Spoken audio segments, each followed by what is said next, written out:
ला बिरा माशाल्लाह पाठ चेक कर ला, डबल हड्डी माशाल्लाह पाठ ही और चंगे हाइट कद वाली जिंदा वेट भी कम अज़ कम 45-50 किलो माशाल्लाह जिंदा वेट इसू डबल हड्डी दे विच माशाल्लाह पाठ और डबल हड्डी माशाल्लाह पाठ ही गोश्त दी भरी हुई ने।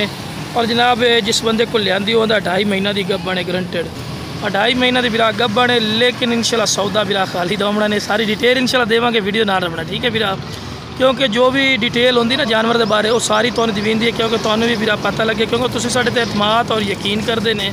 और जनाब तुहाडे एतमाद और यकीन करने का बड़ा जनाब शुक्रिया अदा करना। वेखो जी हाइट कद भी चेक कर लो कि कितने हाइट कद दी है और देख लो ताज़ा 2 दंद होण होई ने, ये भी बेनीफिट बहुत ज़्यादा होंदा है कि हाइट कद माशाल्लाह कमाल दा इसू ते हुण 2 दंद होई। वेखो ना वेल विच ही ज़बरदस्त और कन्ना दे लापर भी चंगे और चालर भी चंगी और नकौड़ भी माशाल्लाह बेहतरीन इसू। और मेन गल है कि वाइट अख दे विच ते पैर बन्नन क्योंकि तुहानूं वीडियो बना के चेक करवानी होंदी है ते वेल विच भी माशाल्लाह ज़बरदस्त ही ने।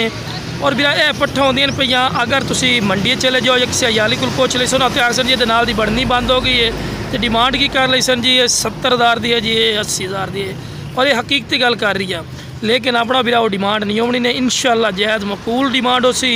और जिंदा वेट भी वेख लो भी कितना वेट है 45-50 किलो माशाल्लाह बड़ा महीने रखता वेट ठीक है। इस तो बाद तुहानूं फेस ब्यूटी भी चेक करवाइने और हवाना चड्डा भी ये चेक करवाइने बिरा और टोर फिर के और चारा भी खवा के भी खावांगे। लो बिरा फेस ब्यूटी भी चेक कर सकते हैं माशाल्लाह खूबसूरत फेस ब्यूटी दे विच ने वाइट अख दे विच ने और ताज़ा 2 दंद सही भाई मुँह पड़ते खा देंगे जरा।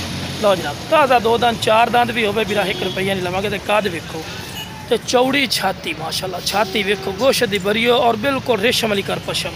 लो बिरा इस तो बड़ा प्रूफ नहीं होंदा कि हवाना चड्डा भी केड़ा बनाई होती है, सार भी दस रही है भी वाकई गब्बन है भाई ठीक है बिरा।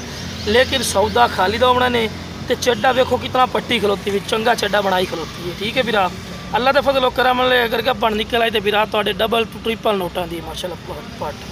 ला बिरा टोर फिर के विखा रहे हैं कि सेहतमंद और माशाल्लाह एक्टिव भी ने और चारा खावन की माशाल्लाह शदादी और टोर तो भी खाने का मकसद ये होता है कि कोई लंगड़ी लुलनी ने सेहतमंद और माशाल्लाह एक्टिव नहीं सही भी जरा टोर भाई नो अच्छी तरह डिटेल भी हो ना खूबसूरत ने माशाल्लाह और एक्टिव माशाल्लाह चीज़। ला बिरा चेक कर सकते हैं खूबसूरत माशाल्लाह चीज़ एक्टिव सेहतमंद। ला जनाब छलांगा मार दी माशाल्लाह पार्टी ने इस तो बाद एक्टिव की चीज़ होती है। ला बिरा माशाल्लाह क्या बात है क्या बात है खूबसूरती वेख तो हुसन भी ऐदे वेख इस तो बाद कोई एक्टिव होंगी चीज़ माशाल्लाह वेख बिरा शौकिया चीज़।